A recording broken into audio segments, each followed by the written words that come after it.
Let's go boom.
So, Wade, I've been eyeing this machine for the last couple of days, and I'd love for you, I think I'm ready to make a purchase, but I'd love to know a little bit more about it from the voice of Akuma himself, please. Absolutely.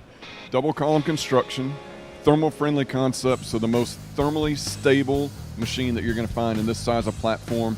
44 horsepower, big plus spindle, lots of power, die mold package to do all the super fine finishing die mold work. Take a look at the piece of jewelry that's sitting on the table. Amazing technology, automation. It's a really amazing piece of technology. Can we take a look under the hood and check it out? Absolutely. All we need is a purchase order from you right now. You ready for that? Don't rush me. So one thing you should notice on every Akuma, as you go through this, look inside, you don't see cast iron. We line all the insides of our machines, so hot chips, cold coolant, things like that don't affect the thermal stability of our machine tools. All the motion system that's mounted to the cast iron doesn't get affected by the thermal that's taking place from the machining standpoint. All of the axes are fully supported. This double column construction, we don't have massive throat depth from overhanging spindles. So really unique technologies.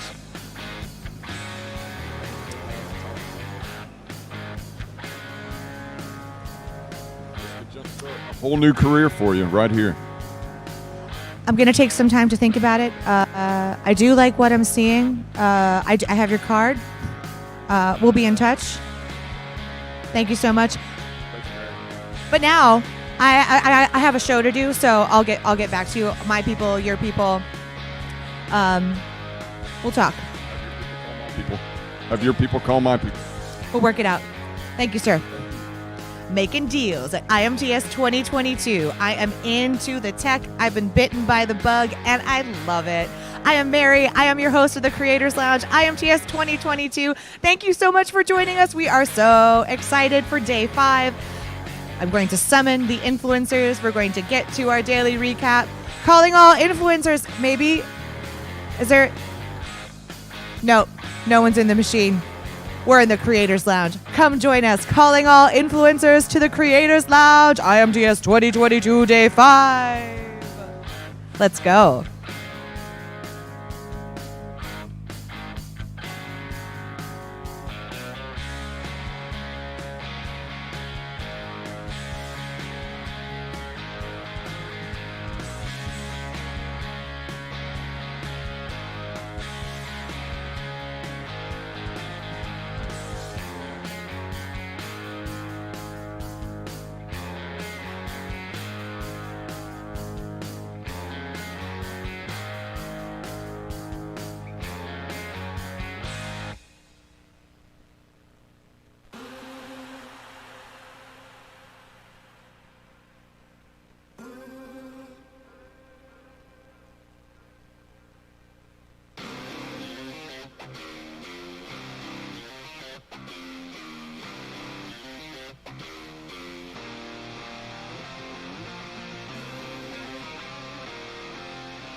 Mary here at the Creators Lounge. I'm still processing my purchase of Akuma. I think I'm ready, but I'm not ready yet, and I think I need the help of my influencers in the Creators Lounge. James, good morning.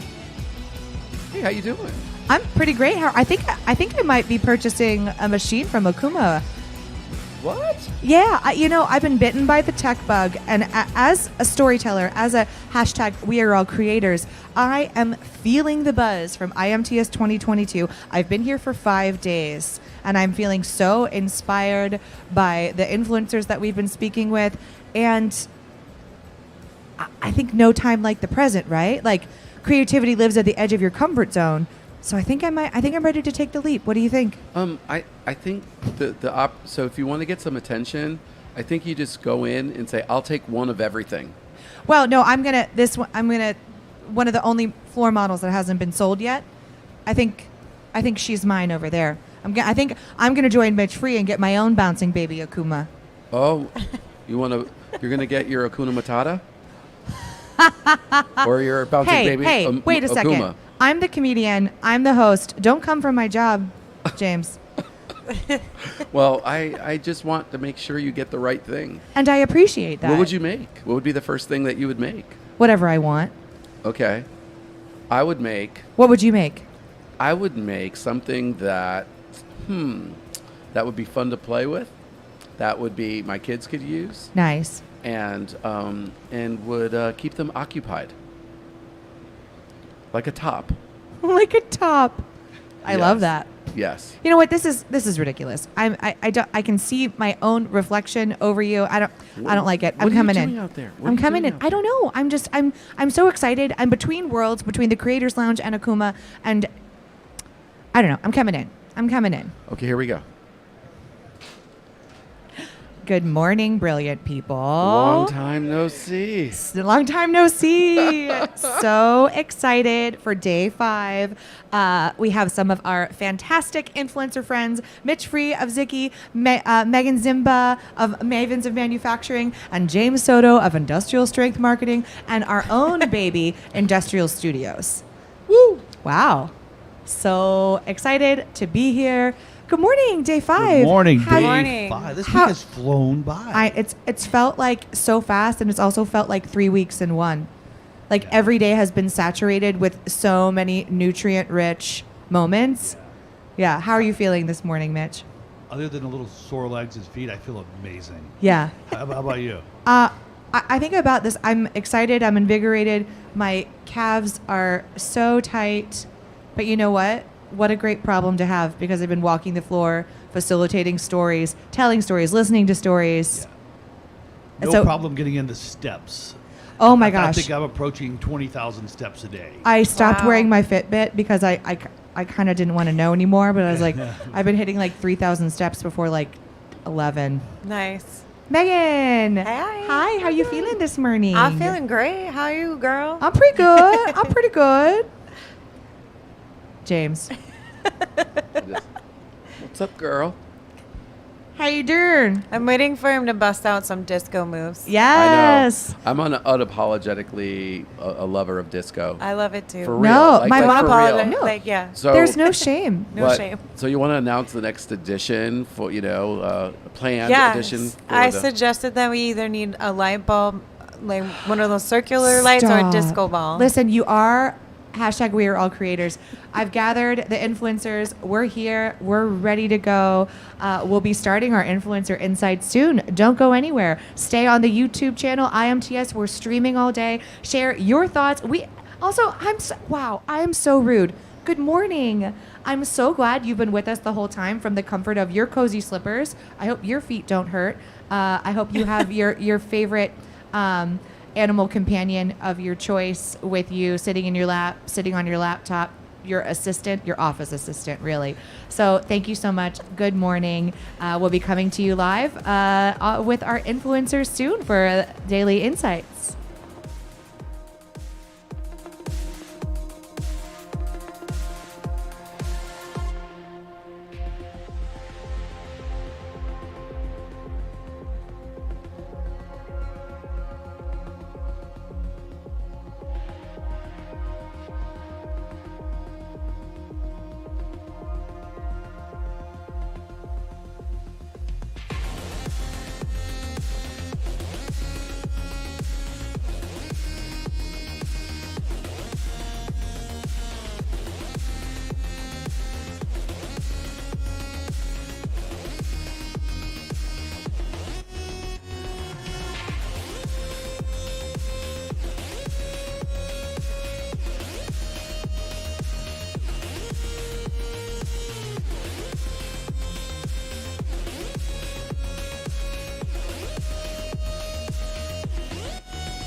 Hello, good morning. Please come on in. We have plenty of seats for you. I am here with our influencers for our daily, our rally, our morning rally, if you will. Mitch Free of Ziggy, Megan Zimba of Mavens of Manufacturing, James Soto of Industrial Strength Marketing and Industrial Studios, and your host, the Mistress of Mischief, Mary. I love that moniker. I got that moniker at dinner, and I'm running with it. So it's for real. it really is. I'm so glad you're here. So, friends, day 5. Wow, wow, wow, wow. Wow. That was great. I'm excited. We've noticed I'm ready to something go. fun that Let's do this. So I'd love to start with give you an opportunity. Are there any stories from yesterday? Any moments that we missed that you want to share? Anything from day 4? No, I mean, I was excited with Andrew, so that was like my whole day right there. He's amazing. He is really amazing. Like he's so powerful. His intentionality, his passion, Yep. his expertise, those intangibles that make a great innovator and industrial creator. Yeah. He's got them. He's a force to be nines. reckoned with, for so, sure. So if you're listening in, Andrew Crow, for those don't know, is He is the Andrew. I think this part is funny because he's like, I'm Andrew the MFG Crow, which MFG can stand for something else. It and the has kids a- get that. Believe me, I know. The kids know that. That- But he's the leader of the new. We'll save that for another conversation. He's the leader for the new American manufacturing renaissance. So his mission is to attract the next generation to engineering and manufacturing. So if people aren't there following him, you need to look him up and follow him. And passion is a magnet, right? Yeah. Like attracts like. Yeah. Absolutely. So I mean, Winners attract winners. yeah. and chicken dinners. And speaking of MFGs, Mitch, you have you have a little Right. something to say about that. Yeah, one of my prior businesses was mfg.com, and you can only imagine the things that we Oh, Lordy May. heard. But I finally said, no, it's Mitch Free Group. Oh. Wow. It's We've known each other a long time. I've never heard that one. the details. You're a skate Details. patch. The devil's in the details. Those are very important. So we have the cameras while we're at IMTS 2022, but the party doesn't stop when the cameras stop rolling. So hi, good morning. Hello. Love yes, yeah. those are future engineers. Yay. Please. Yay. Yes. Boom, boom, boom. Future Boom. There's the Mavens. future right there. I'll do a proverbial mic drop for you, but not Oh actually my drop gosh. the mic. It makes us so happy to see you guys here. Yeah. Manufacturing's amazing. Please Have you join. met Megan? Mavens of Hi. Manufacturing. She's got an amazing Yep, show, they're our podcast. future- She advocates for women. There are future Mavens, so yes, please join. We need more women. Mavens in manufacturing. So I highlight all of the women in the sector. So if you want to know who some of the most amazing women are in the sector, follow that podcast and I can introduce you to any of them. So if you're looking for a mentor, I can Yeah, hook you we're up. not playing Yeah. around about the innovation and not. connections. Yes. Yeah. Yay. And if you need references, we got you. Yes, look what curiosity brings you. See, there you Yeah. Cheers to you guys. Come by and say hi to Megan. We're gonna wrap up in probably less than half Yeah. an hour, and you guys can just talk and like Awesome. Come show see you me. around. And that's why we have the couches. So when your feet need a break, have a seat. Come on down. Aw, oh, I love yeah. this. Let's do this. We're start. Yes, Oh, please do. All right, you. we'll see you in a little bit. I love that. Starting day 5 strong IMTS 2022. So wow, look at these wonderful moments. I'm gonna tear up a little bit. I know, right? I'm there's serious. something Like, really that's what magical we that do- happens when you allow yourself to be present. In improvisation, everything focuses on the gift of now. One of my mentors, David Rosowski, has a phrase: "We are the Santas of Now Town. Receive the gifts of now." Also, I love that David Rosowski. Love you. Okay. Oh my gosh. Back to 1. Here we are. So. Cameras never stop rolling. Action never stops happening. Do you have any highlight stories from your evening networking, connecting from this week at IMTS After Dark?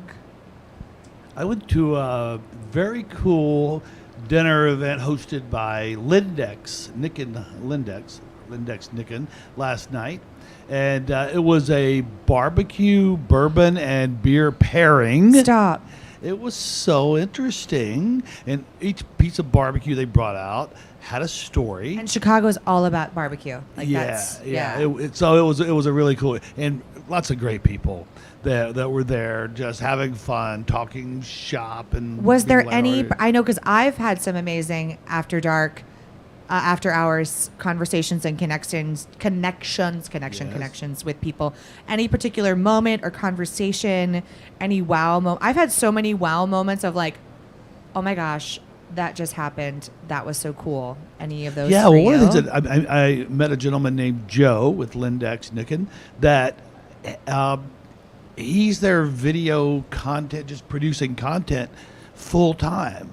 And it was interesting to see how serious they're taking content production, that they actually have. You know, they're a tooling manufacturer, right? Sexy to me, not to everyone, but they make tooling, and they have full-time people just generating YouTube content and other content. And I think it's great that they made that investment. I think it's so important. I mean, the industry, especially the infotainment industry, is really transitioning as a hybrid from in-person and online. Yeah. And it's something that's new.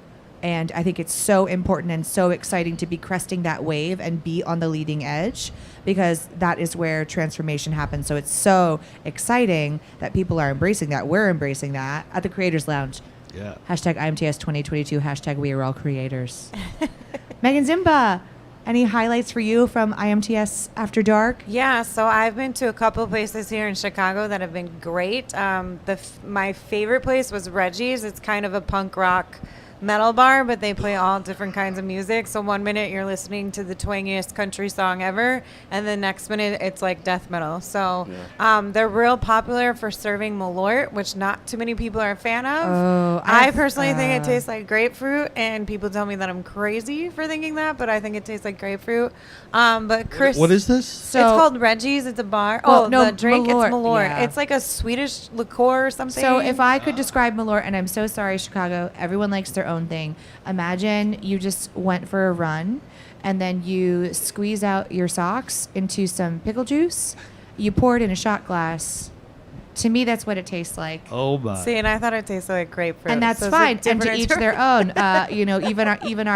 Even our taste buds are creators and innovators. It's an acquired taste. I kind of think it's kind of like Malort is to Chicago what Vegemite is to Australia, right? Like good. Chris Lukey described it as everybody has their schnapps, but Malort is like the schnapps from hell or something like that. See, again, it's emotionally charged conversation. Right. Mitch, honestly, I feel like you're okay without I it. don't think I need to try it. Yeah, I think you're, especially following your amazing like bourbon and beer pairing. Yeah. You don't That want to sounds go. amazing. You don't want to go down that rabbit hole. Yeah. I would advise you as your friend. Thank you. You're welcome. And then I also went to Purple Pig, Purple Pig's great. but there was a mistake in the name when I was first told about it. Someone told me that it was Purple Cake. So I was real excited and a little disappointed when I found out it wasn't cake.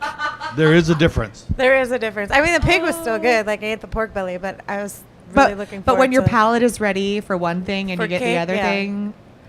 But you know what? You're an improviser. You're an innovator. You Yep. say yes to the gift of the now. Right, exactly. Amazing. James, any highlights for you? IMTS After Dark? After dark, oh my goodness. Keep You know, it PG. Keep it's it ju- PG-13. I got caught. It's Hispanic Heritage Month Yes, here in it Chicago. is. And I was driving back from a great dinner with our team, with the crew, and we went to Cortino's, which is, so if you're listening, if you're watching or listening in, like Cortino's, it's like tapas but like Italian style. Really great dinner. So check it out there. But coming back, all of a sudden, I got caught I was literally on the parade route of all the cars. Well, you are a parade yourself. So Well, that when parades collide. It was crazy. And so you see all these flags from all these countries and Mexican flags honking and horning. Like Honking in my and ear. horning. In my ear. Hey, well, I'm Puerto Rican, so there's Puerto Rican. There's Puerto Rican Day, and they have one here, and they have the Puerto Rican Day parade in New York, and it's just blaring, and then people are shooting fireworks out of their vehicles. I'm aware. I live up in that neighborhood. It's a Look, I'm Latino, and I was like, whoa, like okay, I'm good. Okay, I'm good with the horns now. So I literally got caught up in a parade. The energy in Chicago is fantastic. Yeah. And after hours, great food. The city's alive, and there's just so much happening here. Yeah. It's just a wonderful time, and just the evening events, like so fun. everyone's going Hi, out and having a Jacob. good time. It's great. I have a story too. 2 days ago, we had a wonderful dinner at Hampton Social. Really great spot. So we were wrapping up the dinner, and I've been very well behaved. Like when the dinners are done, I make sure I go home to rest the moneymaker and take care of myself, have an Epsom salt soak for my feet, do the things. And so everyone else had left from our industrial strength marketing crew. We were celebrating Industrial Studios. It was a lovely dinner, meeting new friends, and I was drinking some water, waiting for my lift. And this was the day when I did the Fabian with the big cutout of his head at the EOS booth. This one back there. And so a big crew of about 10 EOS people come in, and I'm not paying attention. I'm getting my lift. One of them comes over, and they recognize me. I was like, I don't really disappear into a crowd. And he was like, oh my gosh, you're Mary from the Creators Lounge. That was so funny today. Come join us.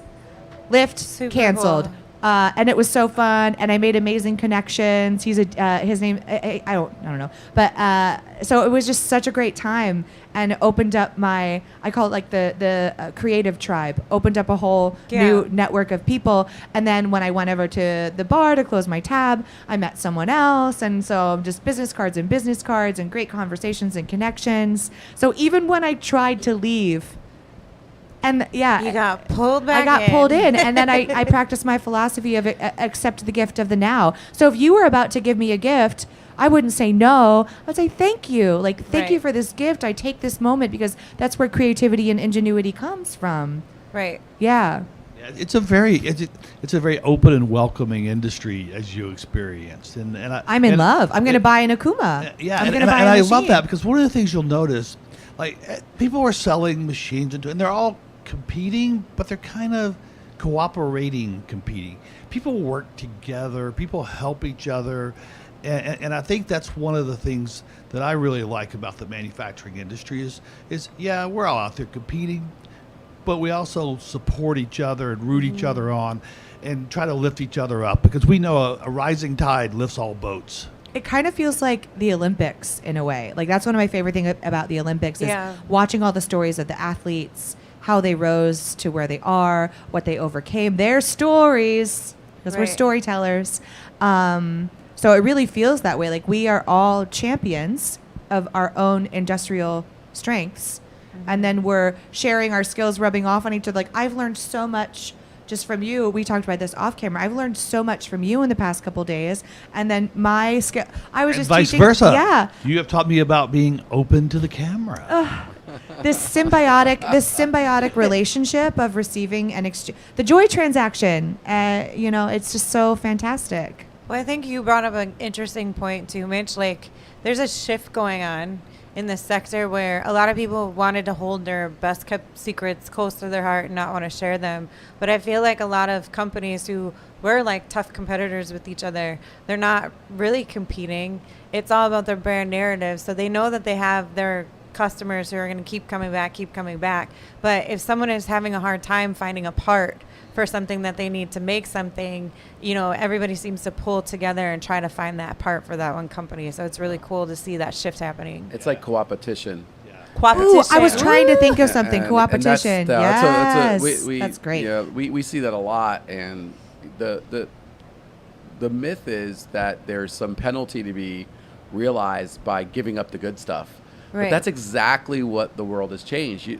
You have to give up the good stuff because you think what you have may be fully proprietary and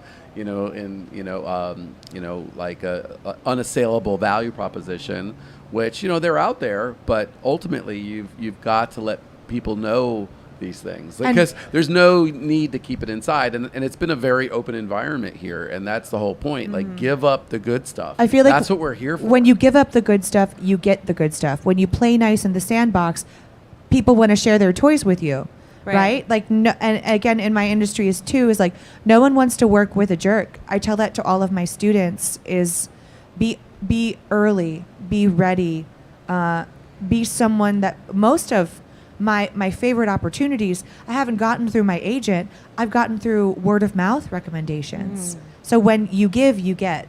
Right. I spent about 10 years working at senior positions in the airline industry, and So many fun facts. in technical operations, all the technical behind the scenes. And one of the things that I was fascinated when I went to work there was the cooperation. Right, airlines are competing to sell seats, but behind the scenes in the tech ops side of things, if we needed a part from an airplane, every airline was helping us find it. And if they had an So extra cool. one, they would give it to us, loan it to us, because what matters? Safety, right? Yeah. Right? And so when you think about the technical operations of operating aircraft, if someone needs something, or they need advice, or they need a camera to go inside of an engine and check it, whether it was American or Delta or whoever, they're over there helping you. And to me, that was just a great example. And that's kind of what goes on in the manufacturing industry as well. Behind the scenes of what people would see on the front of competition, is behind it is people working together. And it's so fun to be able to have this creators lounge. I've been saying we are highlighting the humans of the machines, right? We're flipping it on its head. As David Modig did. Exactly. So I love that. So today, day 5, what are you particularly psyched out of your mind about for today? So What's going on? Dish the dirt. So I'm interviewing a few people today. I have Mike Buckley coming up. He's part of 3D SolidWorks and Dassault Systems. He has his own podcast. I got introduced to them and interviewed like some of their SolidWorks champions who use their platform. I'm also interviewing Greg, who's from the Student Summit. So he's going to come up here and talk about their numbers I'm this excited year for that and one. Yeah, that's awesome. what they've been doing and what are some of their plans for attracting the next generation. Unfortunately, Crystal's not going to be able Attracting the next generation is working because they just Right, came that's right cool. up here. That's so awesome. cool. I'm looking forward to that. And then unfortunately, Crystal couldn't be here because she got sick. So I am pulling Allie G, and she's the second half of Automation Ladies. So I interviewed Nikki Gonzalez earlier in the week, and she's just going to be talking about how she built up her following because she has over 40,000 followers on Ooh, LinkedIn. I'm going to listen in. She shows what she does in the field. She's a integrated system programmer. She does everything from machine operations. I think she mentioned that she was in food packaging right now. But she's just an overall badass. And I'm sorry if I'm cussing, but that's what she is. There's no other word to describe facts it. are facts are facts. Right. Oh, like it is. It is what it is. I'm glad she's a badass and not an MFG. Right. Oh, Well, she's an MFG. Mitch Well, she's regroup. an MFG. I know. Mitch regroup. I was calling. It's called in the comedy business. We call that reincorporation or a tagline. Look at all the learning. You're being Yay. so strategic and scientifically funny. She's awesome. What can I say? You hired the best, James. Best hire ever. La, la, la, la. Not my idea. It was Jim. It's Olin. true. Jim Olin, who's in the back with our Holla. amazing tech crew. We love you. He is the creator. Mitch, what's going on?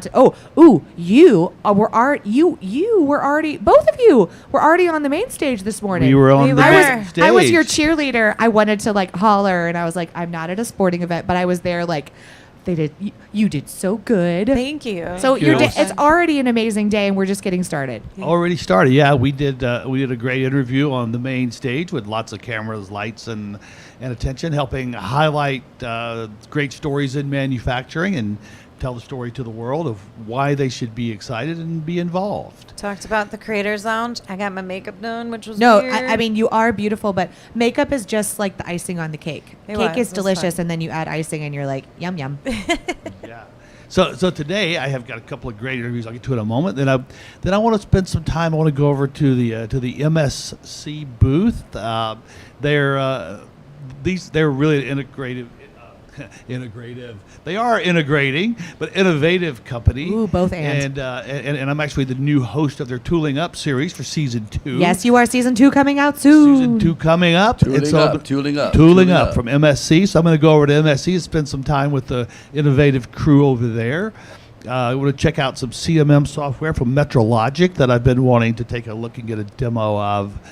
And so got some cool stuff there. I'm going to interview John McCullough from Kubotech Cosmos. And I think you're going to find that fascinating with some of the tools they've developed for some software tools. And they've got a toolkit. And then Greg from KGK International, who is really a leader in machine tool sales, and importing some things from other countries that we've just not seen before. So we're gonna, I don't want to steal his thunder, but we're going to dive into that. One of the things that I love, just as I noticed as we were getting ready to film this segment, the amount of languages that passed by my ears. Yeah. Like the international quality of this gathering of all of us. Do you know what the I in IMTS stands for? I do, but you should tell me. She just said it, I think. I did. International. International. Love it. We're doing great. I love it. International. See, wait, no. Okay. I mean, Mitch, don't take too much of my comedy. I love it. I love it. James, quickly. Yeah, 'Cause I have a producer in my ear. Yeah, super excited. We have SW, we have Travis Egan with AMT. He's the money man behind all of this. The money man. And that's really good. And we have Brent Holden, president of Heimer. We're so excited to have that. And Tony Schmidt with America's Cutting Edge Ace. I Ace in the love hole all on the of day. this. It's I'm good. so Great. excited for all of this. We're off to an amazing start. I loved hearing the After Dark conversation because the action never stops on innovation. Ooh. Ooh. Ooh. That's You are just full of them. I love it. That's so funny. Someone was like, "Are you writing these things down?" And I was like, "Sometimes I do, but mostly I just talk my feelings and thoughts." And that's improvisation. Anywho, so we are very excited. Megan, you're not allowed to go anywhere.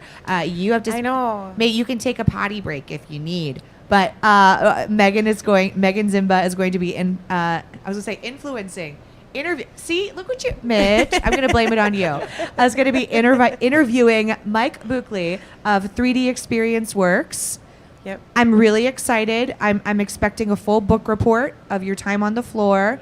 You too.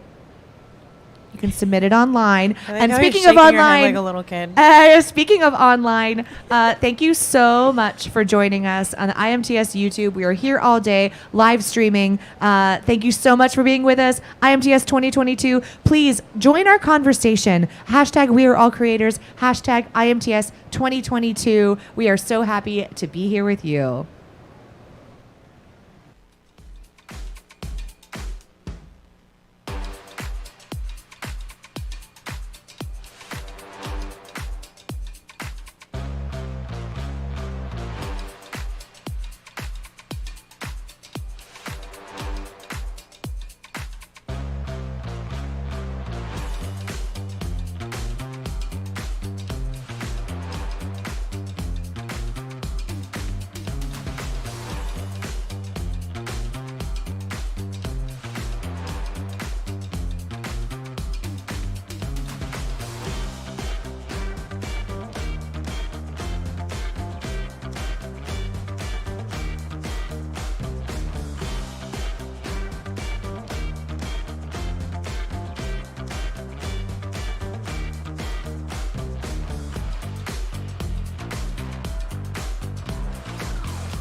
Let's go boom.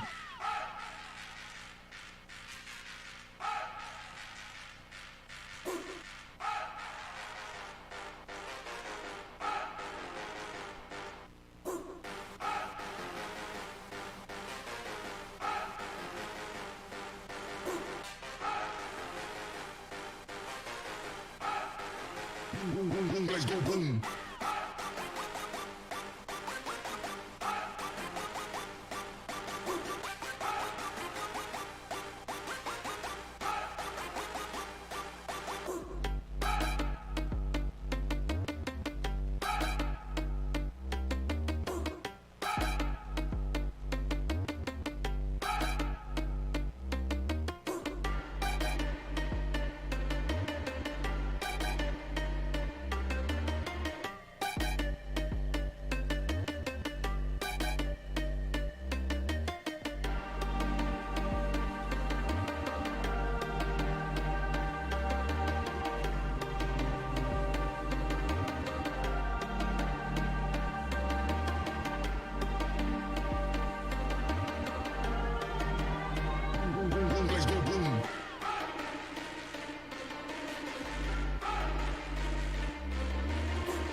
Boom.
Good morning, IMTS 2022. Welcome back. I am Megan Zimba, host of Mavens of Manufacturing, and I am sitting in the Creators Lounge booth at 338-600 with Mike Buckley today. How are you doing, Mike? Good. How about you? Good. So can you let us know who you are and where you work?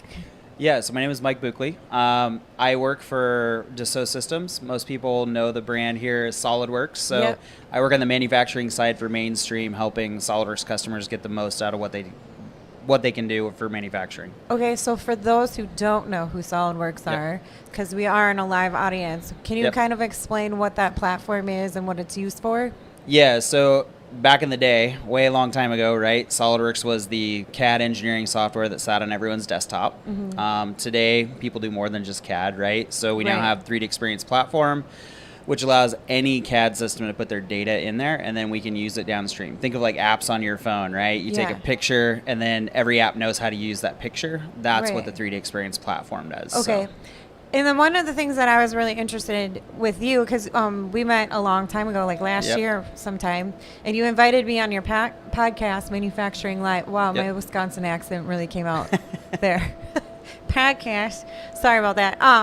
But you invited me to come on there, and then I got connected with the 3D Experience World. So I'll ask some questions about that later. But Yep. your Manufacturing Live podcast, what inspired you to start that, and what gap were you trying to fill by creating that series? Yeah, so it's been sort of an evolution.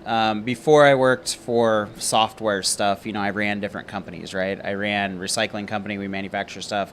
I ran an aerospace machine shop back in the day. And what was always interesting to me is if you want to find new technology, you're going to talk to a vendor. Well, the vendor is going to give you the technology and the light to, guess what, sell their product, right? And so when I got on this side of the fence, we start talking about it, it's like there's not really a method to just have a general discussion, right? Like everybody goes Right. out and they sit at a bar, especially this week apparently. They sit at a bar and they chat about all these problems and they think they have all these ideas and it's not product focused. So Okay. we started the idea of like, let's just have a discussion. Like, let's remove the product placement from everything and let's just share knowledge we have, because there's an amazing group of people that love talking about products. So that's really what kicked off Manufacturing Live is, our discussion, thought leadership, how do we get the next generation excited? And if I am a young person, I want to know about manufacturing, like what is the possibility? What are the challenges? Getting people to really think about how we make the world a better place. So who have been some of your memorable guests that you've had on the show? You, of course. Oh, I did not pay him to say that. Well, I mean, that kicked off a whole discussion that we actually go through now. And when we ask all these people, it's like, what are you going to do? How are you going to make the next generation? Like, it really created a touch point that we have with everyone now. But, the folks from Metal Quest, we've had Titan on there. We brought in some of our own people, that have spent 20 plus years in the industry. So we go try to find people that, one, can talk, right? Because Right. that's a challenge. And then number two, have interesting backgrounds or experience. We don't want a bunch of people saying the same thing. We want people that are from different industries. So Right. that's really how it started. But there's some key ones in there, and I can't forget Jeff, our friend. That's out of Detroit, because he started some really good initiatives like school bus, like Okay. busing people to their facility and like helping companies start out and with new ideas. So Yeah. One of the favorite things that I like doing for you when you guys reached out to me is the SolidWorks Champions. So you reached out to me right before the 3D Experience World. Unfortunately, that got canceled because COVID is a terrible freaking thing. Yep. And I was able to interview 4 women who are some of your SolidWorks champions. So do you want to explain what that is and why you started that? Yeah, so the user champions is really, bringing awareness to people that go above and beyond the extra mile. Normally, I hate to say it, if you're an engineer, you don't really get much cool publicity to interact and Right. like tell your story, right? So part of the user champions is for us to identify people that like really are making a difference and then elevate them and put them with another group of people that, they can collaborate, they can communicate, they can talk about their challenges, because it takes all of us to succeed, right? So Yeah. having you work with them is just another way to elevate and make a bigger group of people all trying to solve the same thing. Yeah, I think that's a great theme that we are hearing over and over again here, especially at IMTS 2022, is that collaboration, and it's going to take a village for us to close these Yep. skills gap and reskill our current generation who is already employed, to get people really excited and like proud again about U.S. manufacturing. So Yep. in terms of like things that you have coming up, what are you looking forward to, and what are some of the plans that you want to take on? Yeah, so I mean, we have lots of trade shows, right? I mean, after this, we have FabTech coming up and some of those. But our big event that we're planning for have been for a few months now, is 3D Experience World next February, I think 12th through the 15th. I was so disappointed when that got canceled Yeah. because I was really looking forward to it. Yeah, I was a little bummed about that too, because you spend a year planning, trying to have a good show, and then Yeah. like right before, it's like, well, so you come up with Plan B. So Right. this time it'll be in Nashville. Everything looks good. Yeah, it'll be fun. We're actually going to have a 70 by 110 foot area dedicated, just for manufacturing, just for explaining to people how the world is going to work. We're going to have some CNC 101, we're going to have some robotics 101, and then we're going to be making some really cool parts. We're focused right now, we're going to make belt buckles because we're in Nashville, so we're going to machine. What a great idea. Yeah. We're gonna work on engraving beer glasses on a DN mill turn. Another great idea. Yeah. Are you going to have barbecue? There might be barbecue. I can tell you that we're also working on a country band. Yeah, there might be. We have a pretty good Tuesday night event that we generally do every year. We are working on a bartending cobot for coffee. Okay. Awesome. Maybe some alcohol. We'll see. See how far we I get. think that should just be a definite yes because you're in Nashville. And I mean, Yep. I don't know, maybe I'm stereotyping way too much and I might Well, be offending people. So I can tell you a couple years ago when we had it pre-COVID, we rented out one of the areas down on the main area, and we had like all the bars open just Okay. for SolidWorks and 3D Experience users. That was a lot of fun. And is it a fairly new show? Like what year would this be for you for 3D Experience World? So before 3D Experience World, it was SolidWorks World. So Gotcha, okay. Gosh, are we 20 years now or something like that? Oh, so it's not brand new at all. Yeah, Sorry. it's been a long time. Generally 5,000-6,000 people show up from all over the world, so it's a lot of fun because you get to interact with everybody doing everything, Yeah. which is pretty cool.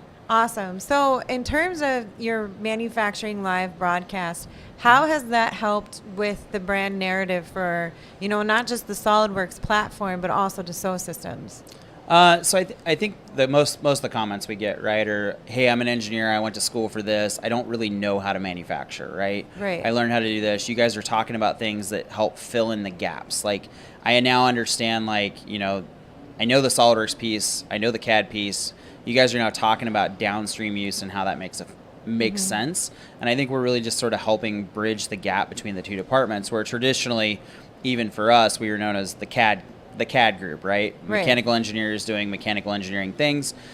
So we're helping the people that go to school on the engineering side understand that it is important to design for manufacturability. Okay.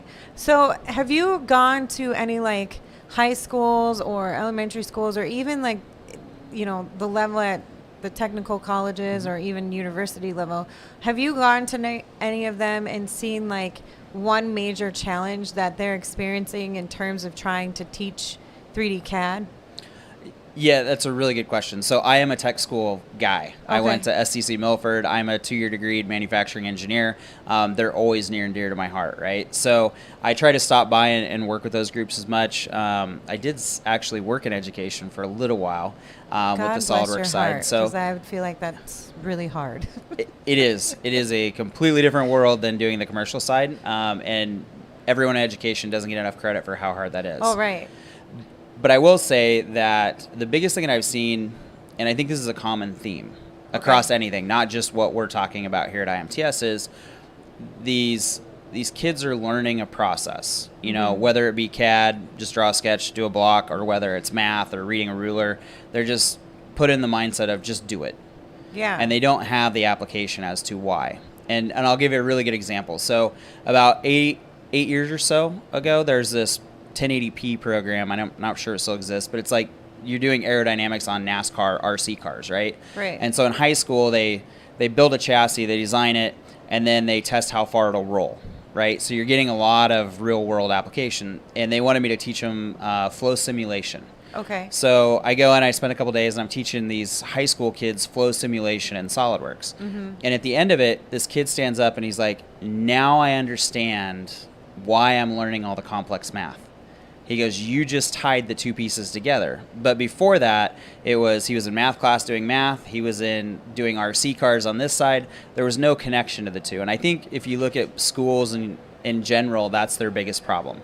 There's no overlapping of why am I going to use this? They're like, just do it. Right. So That's such a great point because I was one of those kids where I'm like, why the hell do I need to learn this Yep. complicated math?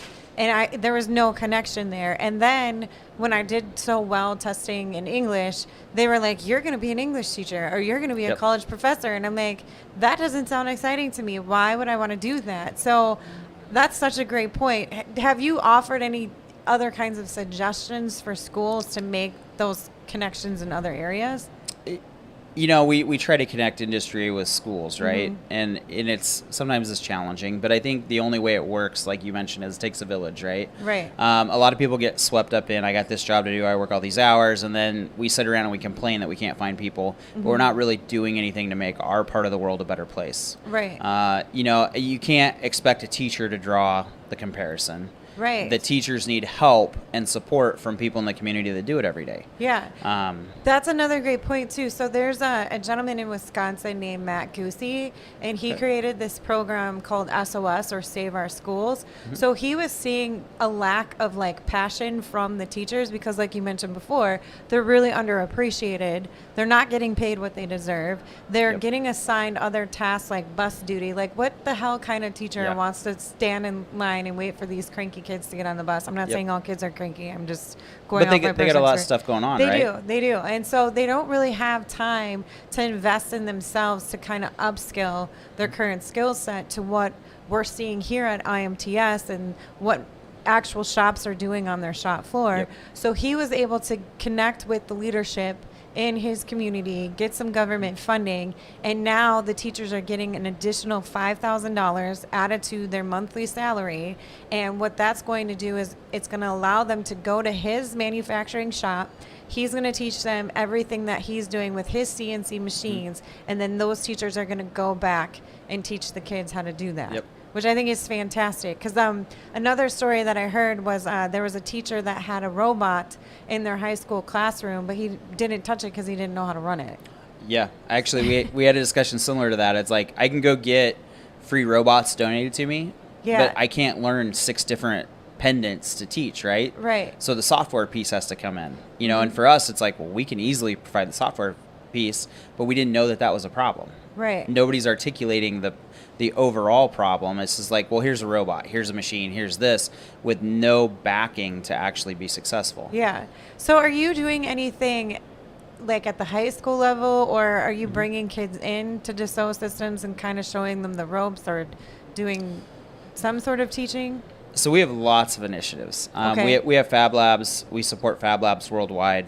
What is that? So Fab Labs are, think of them like a makerspace. Oh, okay. You know, it's an initiative that we have with a partnership with some very cool people at MIT. But we help set those up worldwide where, you know, you can have access to printers and routers and things like that to build things. We even have electrical components. We have some of those in our DS facilities around the world. Okay. And then I recently moved home to Nebraska, but when I was in Colorado, we did a lot of work with the high schools. So like Cherry Creek School District, they put in a brand new facility that's purely focused on trades. You want to do aerospace mechanics or advanced machining or any of those, and Paul Clinton and that group, we've tried to work with them, you know, one-on-one to support them as much as we humanly can in their crazy busy schedules. But, you know, if we find initiatives like that, we try to support it. I know like Metal Quest, their name's around here all this week. Right. They do an enormous amount of work in the state of Nebraska to support those things, and then we try to support them. So usually if we get contacted for help, we try to help ourselves or find someone that can support it. But unfortunately right now, not everybody reaches out, so it's hard Yeah. for us to help everyone. That's really interesting. Do you have a presence in the Smart Force Student Summit this year or no? I'm not aware of that one. Oh, okay. It may be someone else in my group, but I'm not aware of Yeah. that Have one. you been down there at all? No, I haven't personally. Okay, so I think it's fantastic because there's a lot of kids who have really gotten their eyes opened up because they didn't even know part of this stuff existed. And then I interviewed a kid here who was all about computer software and stuff, so I should probably connect you to him because he was just like, yeah, I just want to learn as much as I can and do what I can. I love design. And he's like, I think that's what I want to do when I graduate from high Yeah. school. So what are some of the things that you've been seeing here at this show, and what is one of the major like challenges people are coming to you asking you about at your booth? So that's a big question. You know, the big thing that we see here is, or what I've seen is, someone made the comment to me like, well, the tools are about the same as they were 4 years ago. And it's like the tools are about the same, but the technology that they're leveraging to make them more efficient is night and day difference from Right. 4 years ago. And so I think there's a little bit of loss on, I look at the machine and it looks like the same, but they're missing that all the processes are coming in place. As far as what we're seeing in our booth, we have lots of people that are coming in and they're like, look, I want to reorganize my factory. I want to add offline programming. I don't have enough people, right? Like you're landlocked by whoever's going to drive to your facility. And so a lot of the things that we're having discussions on is really this, how do I use software to enhance the investment that I've already had? And Okay. it's confusing, right? Because again, it comes into some people sell point solutions, some people are talking bigger picture, and so there's a lot of confusion that goes on. And we're just really trying to explain, hey, the whole point of Industry 4.0, at the end of the day, regardless of any product that anyone's selling, is having your data stored in one place for everyone to access when they need it, not importing, exporting, copy, paste, put it in 6 drives. That's really Industry 4.0. Okay. And so you take all the tools that are out here, how do we connect that? How do we make it easy? Yeah. Absolutely. It's way too much data. Okay. And then, so you connected it to me initially because one of the things that you've noticed is the lack of women in different areas. Do you have any statistics in your particular niche of what the percent of women representation is? Because right now we're currently at 30% in the whole industry, like the whole sector. Yep. But when you break it down by discipline, wow, I can't talk today, I need more coffee. Yeah. When you break it down by discipline, it's a little less than like 2%. I think there's some 3%ers there depending on the industry, but do you have any statistics in 3D CAD or software? So I don't have any that's current. I can tell you someone sent me a text last night that the average age of machinist is 49 years old. I didn't know that. Yeah, I got that text to me last night, and I was like, wow, I'm going to have to like sit down and like put some non-gray in my hair because I'm creeping up on that. Right. So, I mean, I think if you look at the age of being 49 for machining in U.S., that's pretty indicative of that's probably 90%. Okay. So why Male. is it important for Dassault Systems, though, to reach out to people like myself and other creators to really get the next generation excited? Why were you taking those initiatives to begin with? Because I think a lot of people look at influencers, some think that it's a silly word, some people think that it's not important, but we're obviously trying to advocate for engineering and manufacturing, and some companies just aren't jumping on board with that. So I'm interested to hear your insights of why you're making those decisions and those next steps moving forward. Well, I think, Dassault has always been progressive in everything we've done, right? Like we were building 3D mock-ups of airplanes in the 80s when everyone was board drawing, right? We've always been progressive and ahead of what we've been doing. But I think the other thing is we understand that the whole world has to work together to solve the problem. Right. And so when you look at that, why would you exclude any group? Right. I mean, it just makes no sense, right? From a management perspective, why would I cut my workforce in half? Because makes zero sense. And every statistic has shown the more diverse group you have, the more group that you have in there, the better the product is, the better the quality is, and the happier your workforce is. So it just, for us, it's obvious. It makes no sense. It shouldn't just be one group driving the bus. It should be everybody. Yeah, I 100% agree. So with your podcast that's coming up, who are some of your upcoming guests and what do you plan on talking about with them?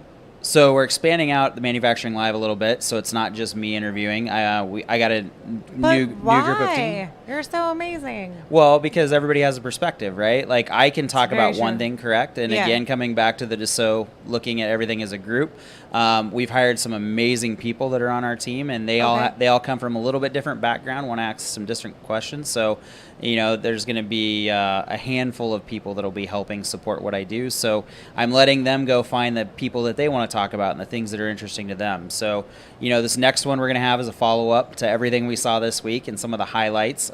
Chris is working on that right now. And then through the end of the year, I think we're going to, talk to a few more influencers, get their perspective. We have some coming up with education. We want to bring in more education people, get their perspective, and just try to help out the schools as much as we can. The one we had last week was with college I went to in Milford. Lynette was on. We had this STEM They had some STEM placers there, a Skills USA. So, we're just trying to round it out, but it won't always be me going Yeah. forward. It'll be a group of us. So for those who don't know what Skills USA is, because I've been in this sector since 2008, and I recently just found about that.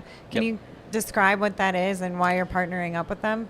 Yeah, so we've been part of Skills USA for a long time, and really what it is it's broken down into sections, so I can talk about the section that we deal with. Yeah. So Because they do like welding and CNC yeah. machining and all that other stuff. Yep. So you have CNC machining, you have G-code control, you have CAD, you have design.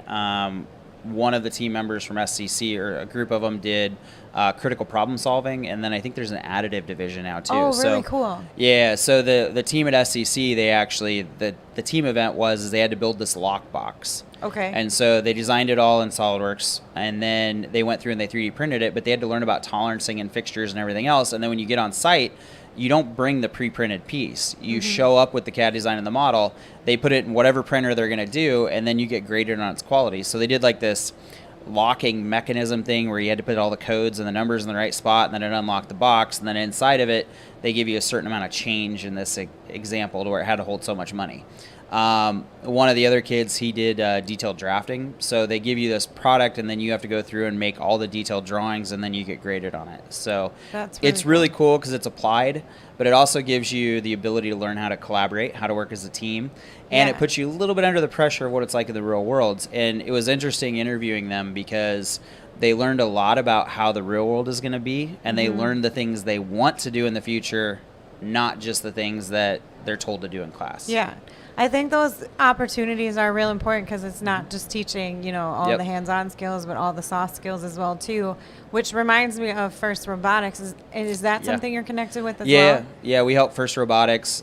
We do a lot with like Formula SAEs and the tractor pulling thing you see at the university level. So we try to help out on all of those things as much as humanly possible. I think those are really great ideas for any manufacturer who's struggling with connecting with their community. Look into First, Yep. because you can do anything from just donating your product or funding something or even Yep. providing a mentor and coaching. And it's a blast. Those kids are amazing. Yeah. So- Well, and they pick up technology at a rate that it's fun. Yeah. Like, I like working with young people because you see a light bulb go off, and then they take it in a whole direction you're not even used to. Right. And And it's amazing. so there's this cooking show on TV where it's like these kids that are challenging these actually professionally trained chefs. Yep. And one of the things that they brought up is they were saying that the reason why these kids are all like most of the time beating these professional trained chefs is because they don't have the boundaries set up that training can Yep. provide you. So they're just free thought thinking, how can I make this recipe better? What tastes good? And they're more willing to take risks because they don't have that training set in Yep. place, which I thought was a really interesting Yeah. concept. Well, and they don't understand what the limit of failure is. right, right.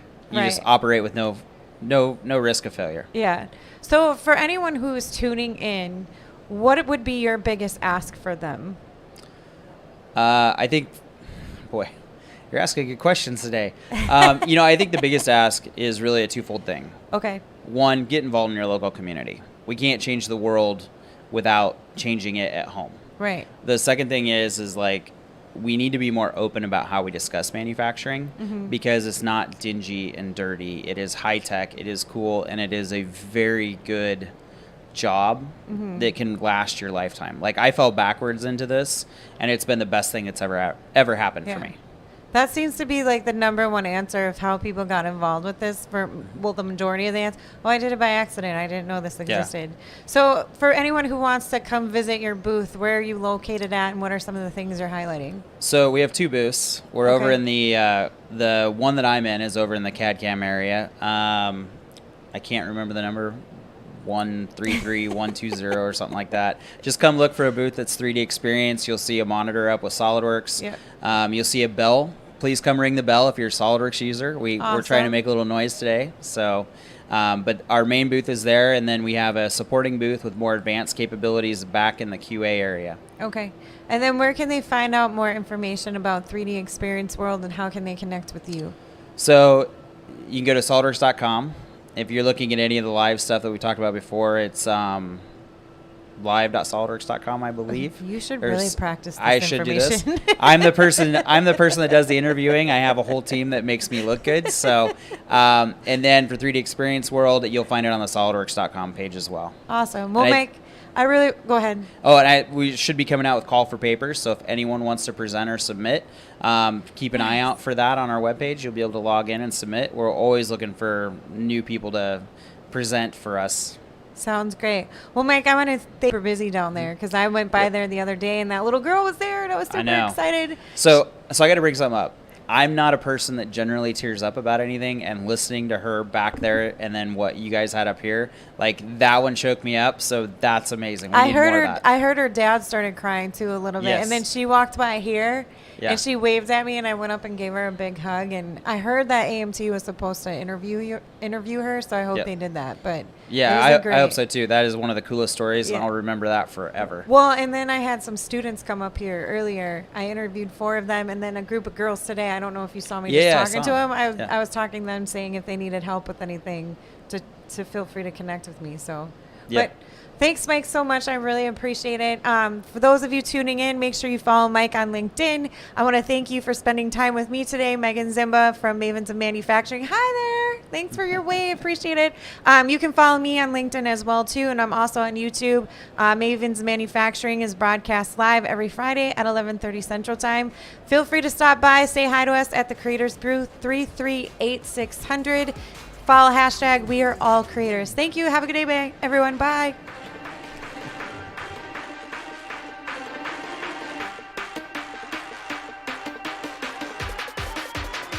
Boom, boom, boom, let's go boom.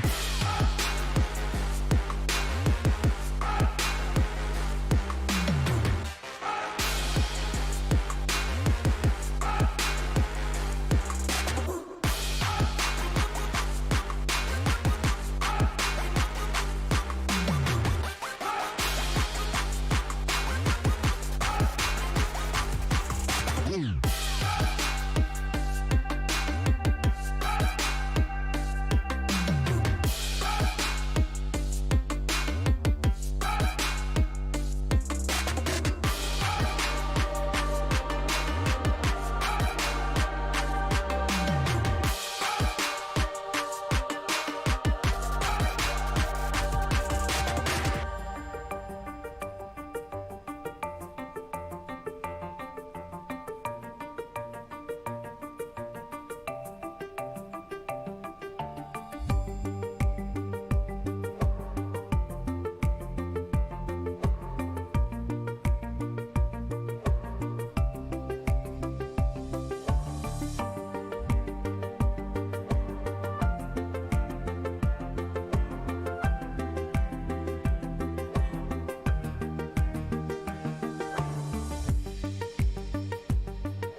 Hello, everyone. Welcome to IMTS 2022. My name is Megan Zimma. I'm the host of Mavens of Manufacturing, here representing for the Creators Lounge at 338-600. Feel free to stop by. We have live interviews going on all day. I'm really excited today to have Greg Jones. Hi, Greg. How are you doing? I'm really well. Megan, how are you today? Great. I want to thank you so much because this was kind of like a improv opportunity. We kind of pulled you in at the beginning of the week, so I really appreciate you flexing your schedule for us and being available. But It's my pleasure. You've had a number of students who've attended the Student Summit on this week, so love to be here. yep. Oh, 1 second. Can you move your mic a little bit for Yep. the Sure. Awesome. Good. How's Jim? that, guys? Is that good, Jim? Live interviews is awesome. So can you give us a little brief history about who you are and what it is exactly that you work on here at IMTS? Sure. I've been with AMT for about 10 years, and Okay. I've been in education and workforce development for 20 years. I was part of the executive team that stood up Tooling U online learning Oh, okay. Yep. for manufacturing in 2001. So that was my first job in education and workforce development. And at AMT, we frame that as smart force development because we do need a smarter workforce coming into manufacturing. So my role is really one of advocacy and policy making. We're in DC, so I spent some Okay. time on Capitol Hill working with our other advocacy folks at AMT. About half my time I spend on producing and curating the Smart Force Student Summit that we do here at IMTS. Okay. We started doing that at AMT in 1998, so we've been doing Oh, it okay, so it's quite been a long around for a time. It while. used to be in a ballroom here at McCormick Place, and now it's in the North Building, Level 1. We have the largest floor plan that we've ever had. It's 24,000 square feet, which I know pales in comparison to what we're doing here at IMTS, which is 1.2 million square feet. Right. But it's impactful, right? Right. Our job is to change perceptions about careers in manufacturing by getting the most possible students from the area and from around the country to IMTS. And it's going great this week. So that first year that you started it was in a ballroom. Do you remember how many exhibitors you had that was exhibiting in both that and the main Yeah, that's an area? easy answer. There were no exhibitors at that time. It was Oh, wow. really, more learning sessions, Oh, and okay. it was mostly educators that came because they needed to feel things out and see, why should they take students on a field trip to a big show like this? And it continued in that mode for some period of time, and the ballrooms kept getting bigger and a little bit more interactive. But in, I think it was around 2010, we started treating the Student Summit more as a mini little trade show, just Okay. like IMTS is, and we brought content in and the exhibitors who are up here in the main buildings and showing their wares. Our focus is on the manufacturing technology classroom of the future. So we Gotcha. want to show educators what that looks like to have a CNC program lab or Okay. a robotics lab. And the best way to do that is with exhibits. Right. So when we started delivering the Student Summit more as a mini trade show, we were able to grow the audience much more quickly. So what are your reasonings behind keeping that separate? Because I thought the reason was students wouldn't be allowed up here on the bigger show floor. But I found out this year that they were able to walk around as long as they met with their group before they left. And then they could also go down in the student summit. So what's the strategy behind keeping it separate in the North Hall and then allowing them to roam around freely up here? It's really more logistics than anything else. Okay. There's a lot of reasons why we do it, but it mostly centers around logistics. All the students who come are able to attend all of IMTS. Registration is free, and we encourage them to see that. But we believe that they can have a much more immersive experience if they spend most of their time here at the Student Summit. It's really nearly impossible for them to see 1.2 million square feet in 4 different buildings in the context of they're leaving school at 7 o'clock in the morning or earlier. They're Right. traveling by bus to get here. They only get to spend a few hours here, and then they've got to travel by bus back to school. So for us, it makes more sense for them to spend as much time in the Student Summit as possible. We're not trying to keep them away from the exhibits up here at all. Again, the registration's free and they're allowed free access, but it's just a better experience for them to remain Yeah. as much as possible in the Student Summit. It's easier for teachers and chaperones too, Yeah, to to keep keep an them eye. corralled too. Is there anything else that they experience during this time? Like, do they go through workshops? Do they go through learning experiences? Or is it just a walk through the show floor and looking at exhibits and kind of sort of having conversations with the people at the booths? Yeah, we have a combination of workshops and other experiences. Like we have a Smart Force theater downstairs. We used to use the theater for student orientation, but I think the students found that to be kind of a boring experience. They wanted to get on the floor and see things and not have to listen to us tell them what Right. they're about to see. Let's go have them see it and experience it themselves. Right. So this year we've done educator professional development sessions in our theater. Okay. And then where we do workshops for students, we're doing them right in the exhibit spaces. Like Mastercam has seating in their booth, and students are learning about the BattleBots, Okay. the Witch Doctor BattleBots vehicle, and that's really good. And there's other workshop type experience that the students can engage in. Okay. So during these interactions that you're having, I'm sure you're talking to some of the teachers as well too. What are some of their biggest challenges that they're experiencing in terms of their community and the VOTEC programs that they're offering their students? Well, we have to help them change perceptions about careers in manufacturing. That's most of the conversations that I'm having with teachers that we can have an impact on. This year, the education space is a little bit rough and Right. rocking and rolling, and Right. that was a challenge for us. But, bus transportation, lack Yeah. of teachers, lack of substitute teachers, those sorts of things. I'm having conversations with them here, and of course we were for the last year as we were trying to produce this event too. So we knew the obstacles that we would be facing, and we've done a pretty good job of overcoming many of them. But I'm just checking in with the educators who I try to introduce myself in person to them as much as possible when I see their badge. And many of them I know over the years, because this is They've been the around. 5th Student Summit that I've been responsible for producing. So Okay. I know a lot of them, and engage with them on an ongoing basis too. So you mentioned that there are like an educator's program down there. What are the, and I'm assuming that's mostly for the teachers to go Yes. through that. So Yeah. can you kind of dive into that a little bit and explain what other resources you can provide teachers once they leave here and how they can use what they learned here to incorporate in their classroom? Yeah, that's a great question. And to that, we're working much more closely with the Manufacturing USA Institutes, whether Okay. it's America Makes in 3D printing or Army BioFab in biological fabrics, which is really interesting. Yeah, and that sounds very much really attracting the students. FO is here with textiles. MXD is here with Cyberbox.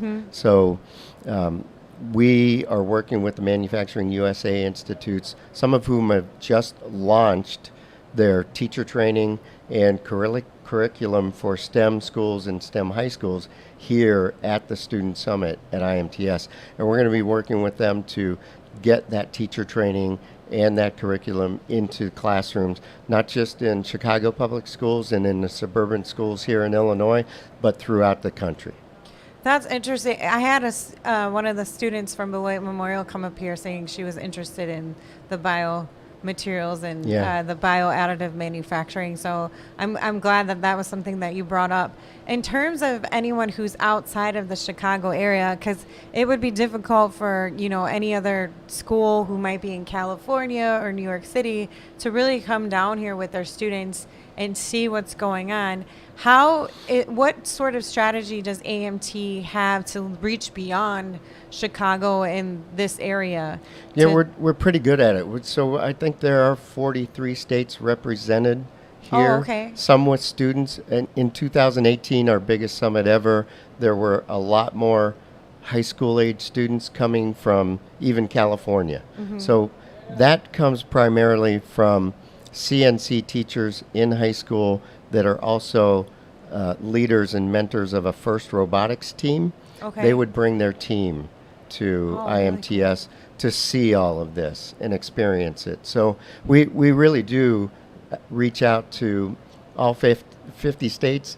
Still have never gotten Alaska or Hawaii to attend the student That's summit. a long, but we've long almost distance. gotten every other state over the years, over the last 5 cycles. Has there ever been any discussion? Because I know Chicago is I learned a little bit of history of IMTS that it didn't start in Chicago. It was like in Cleveland, correct? The first IMTS Yeah, and I'm show? from Cleveland, so it's sad to see it go from there. Yeah. But that happened way before I think even I was born. Right. So is there any kind of strategy or discussion surrounding maybe expanding the student summit and bringing it to other states instead of keeping it here in Chicago? Yeah, we do that to some degree. AMT's got a partnership on regional trade shows with SME. Oh, okay. Gotcha. And we do student events at the SME regional show. So West Springfield, Massachusetts, Greenville, South Carolina, Houston, Texas, Los Angeles. Actually, it's Long Beach, California.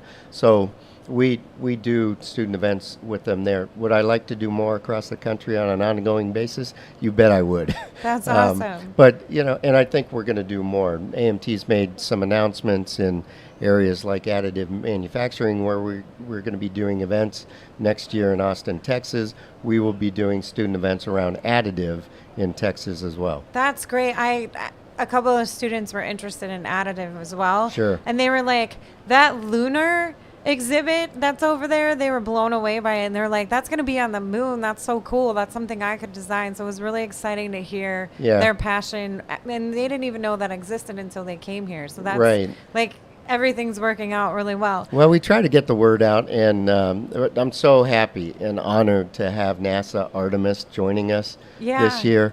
We have had NASA join us in the past, but because you can tell by my age, I'm part of the moonshot generation, Yep, right? yep. So I grew up loving space exploration, really happy that we're going back, and very happy that NASA Artemis chose our event to be at, even at a time when they're launching.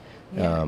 And I got an update from the NASA team on launch dates, so it still looks like September could happen, or maybe October, but we are going. That's There's a really hashtag cool. for that, right? But we are going. But the thing is that's really interesting too is we might see somebody land on Mars soon, which is right. So that will be two great experiences in your lifetime. And I remember my mom explaining it to me when she was watching it as a little girl. She's like, a lot of people thought it was fake initially because we couldn't just get our mind past on the fact that we were out in outer space and landing on the moon. And she's like, now they're talking about Mars, and she's like, it's just super crazy how all these advancements and technologies are coming up. And who doesn't like space? Like, I think everybody likes space. And it was real to me when I was, yeah. What was I? I was 9 years old, right? Am I doing the math? No, 11 years old when we landed on the moon. So that's awesome. Yeah. So in terms of numbers, the last time we were here was in 2018, and then the pandemic blessed us all with its presence, and we had to stay isolated for a while. How does this year's numbers compare to 2018? Well, I'm happy with the registration. I'm not ecstatic, and I just told Catherine Ross, our Director of Education, this morning what my mental number was, and we're not going to hit that, but I am happy. So in 2010, we had about 6,000 students attend IMTS. In 2012, when I took things over, it was 10,000 students. Okay. By 2018, we had 24,000 students attend this IMTS through the Student Summit. This year, I get a daily report every morning at 5 a.m. At 5 a.m. this morning when I read the report, we increased our registration by a couple of hundred. We are now over 11,000. We're at 11,174. Okay. We will see registrations today in person on site, again online throughout the day for people who are coming tomorrow. So, we'll see. We might get to 11.5 or so. Okay. Do Yep. I dare ask what And your, I'm happy. I'm not ecstatic, but I'm happy. do I dare ask what number you were shooting for? Yeah, I was thinking we could get back to the 2016 number, which would have been 15,000. Oh, okay. Yep. So what would your biggest ask be then for manufacturers to help get you to that number? Because I know that you pulled in Andrew Crow, who is just phenomenal, by the way. Like, I will talk him up everywhere that I go just because we're close friends and I collaborate with him on a lot of things. But Yeah. what do you need from manufacturers who are exhibiting at this show to get schools excited to either invest or encourage them to come to IMTS and show these kids what's going on the trade show floor? I've been working with all of our exhibit partners for so many cycles now. They're doing everything that they possibly can, and they really knocked it out of the park this time with interactive experiences. We have more than 60 robots in the Student Summit this time. We have a dozen VR experiences. We have NASA. Boston Dynamics with Spot the Robot Dog is based Which at is really IMTS in the Student Summit. So from an industry standpoint, I'm really happy. Am I talking with them about bigger, better for 2024? Yes, we are, and we know emerging technologies will come forth, and I trust that all of our exhibit partners will bring those with them.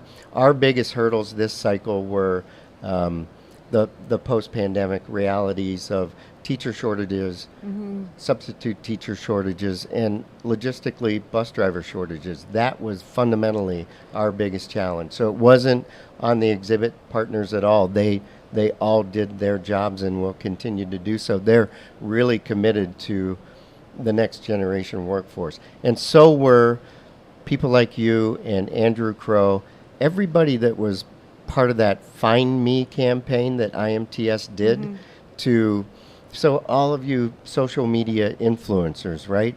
That was a new dynamic for IMTS, and coming back after 4 years of absence here, I think you guys did a really good job of delivering not just audience to the Student Summit, but IMTS all over the place. My focus right now is on our campaign for Find Me is really good. For the Student Summit, I'm suggesting that these students find yourself. Attend the Student Summit, figure out what you want to do, engage in the technologies, and I know that the students are doing that. And there's going to be a lot of kids that come away from here having found themselves and what they want to do in a STEM education pathway and a career pathway. Yeah. I think there's other opportunities for manufacturers or anybody in a community to really consider sponsoring a bus or funding a bus ride up here. That's what I did. We do have lots of companies that do that. I know that you have something attached to it involving grants of some sort too, because that was some information that was shared with me, but I ended up just finding a sponsor for the bus. Schools can legitimately apply for a Perkins grant Yeah. to bring students I on a never knew that career-based before. field trip to IMTS, and many schools did. Which I think is fantastic because Yeah. I didn't even know that existed until I was trying to figure out, okay, how can I get this bus of kids up there? Right. But I think anyone who's really and you don't necessarily have to be a business involved in manufacturing or industrial manufacturing. Like if you just want to be an advocate and you understand the importance of having a strong manufacturing foundation in your community, you can be a bank, you can be a smaller business. I mean, the bus that we brought up here was around $1,200, $1,500. So Oh, yeah, if that's something you reasonable. want to, if you want to fund one bus to fit 30 kids, Right. you're going to change their lives forever. All the Sure. kids that came here from Beloit Memorial High School had such a blast. One girl was like, I had no idea some of these processes and technologies existed. She's like, I haven't heard of most of these companies. She was familiar with Haas, of course, because Haas does such a great job, like inserting themselves into that education environment and Yeah. being in every school that does CNC machining. Right. So in terms of what your opinions are, where do we get started? I know you said we all need to come together because it's going to take a village, but is there a priority or a pecking order that we should consider first? Like, we're missing teachers, we're losing teachers, we're losing the workforce, we're lacking in upskilling the current workforce. We're not really attracting the next generation, so we got to get them more excited and bring them in. What would your priority list look like in terms of that? Sure, that's a really good question. AMT has a manufacturing mandate, which Okay. we updated just prior to the pandemic. We have enough experienced people on staff. We kind of know the lay of the land, and so we made 4 suggestions to Capitol Hill in our Okay. manufacturing mandate relative to smart force development. The number one priority was we could see, even in advance of the pandemic, the teacher shortage that we were facing, the lack of CTE teachers out there, career and technical education teachers, and the need to affect good policy to make sure that we could grow more teachers for career and technical education. Okay. So that was one thing. We need to really change and upgrade the apprenticeship programs that we have in the U.S. Absolutely. Just a real quick personal story on that. The registered apprenticeship program in the U.S. began in 1937, and you can tell by that time frame why we did that, right? Mm-hmm. My dad happens to have been born in 1937, and the year that I was born, he was an apprentice tool and die maker. So I have this in my DNA. My dad's now 85 years old. Thankfully, we still have him. Right. But we also still have an apprentice system that was invented the year that he was born. We have to modernize our apprenticeship program Absolutely. in this country. So AMT is very much of an advocate of industry recognized apprenticeships, and we're trying to affect policy in Washington that can make that change, especially with emerging technologies, which is AMT's focus. Okay. As we bring these new technologies on board, manufacturing companies don't have 4 years to train folks to adapt to those new technologies. So we've got to compress that time. We're advocates of competencies and skills-based apprenticeships, not time-based apprenticeships. Okay. Okay. The other thing that we see relative to those apprenticeships is credentialing. So we feel like the world's going to be on a continuous life learning spectrum right now with emerging technologies in every possible field. So if we can train people in a much shorter period of time on all of these emerging technologies, have them earn a micro-credential along the way for each one of those things, everybody's going to be always learning. So let's Yeah. change the model to micro-credentials for Absolutely. every technology. And then the last thing is capital investment in education programs. We recognize that the equipment that we sell here at IMTS that goes into CMT program labs and robotics labs, it's not the cheapest program lab to build out. Right. So the good news around that is with the EDA Good Jobs Challenge grant, $500 million that has gone into schools and industry sector partnerships where I think they were just announced in August. They are allowing for capital equipment expenditures to be covered under those grants. So those are the 4 things that we've been advocating for. Many of those things are beginning to happen. The most critical one that we've got to solve is teacher training to get more teachers in the classroom. Great. Well, Greg, I want to thank you for your time today. I really appreciate it. I learned a lot more about the Student Summit than I've known before. So thank you for all of that extra education. For anyone tuning in, please feel free to reach out to Greg Jones or any one of his members on the AMT staff and, invest right now. Invest this year into 2024. Get a booth in the Student Summit. Make sure you're making those connections because they do make a huge difference. Kids want to be connected with you. They want to ask you questions. They want to have a conversation. So be sure that you're reaching out to Greg, investing now in setting up something for 2024 for the Student Summit. I'm Megan Zimba. I'm host of Mavens of Manufacturing. You can catch me live every Friday at 11:30 Central Time on mavensofmanufacturing.com. You can also follow me on my LinkedIn page. And, we're all creators. So follow hashtag we are all creators and hashtag IMTS 2022. Thank you and have a great lunch, everybody. Bye. Thank you.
Boom, boom, boom, let's go boom.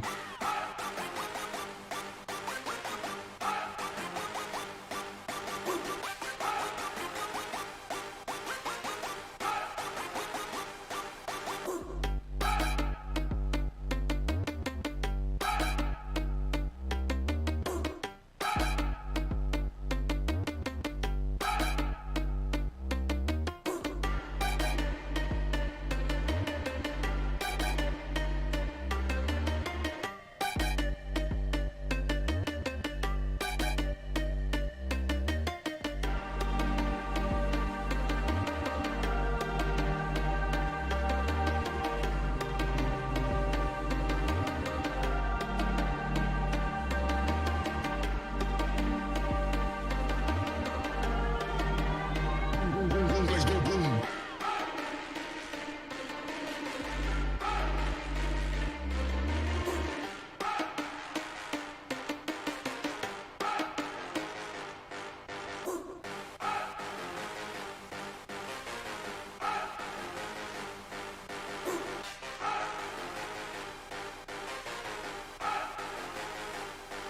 Boom.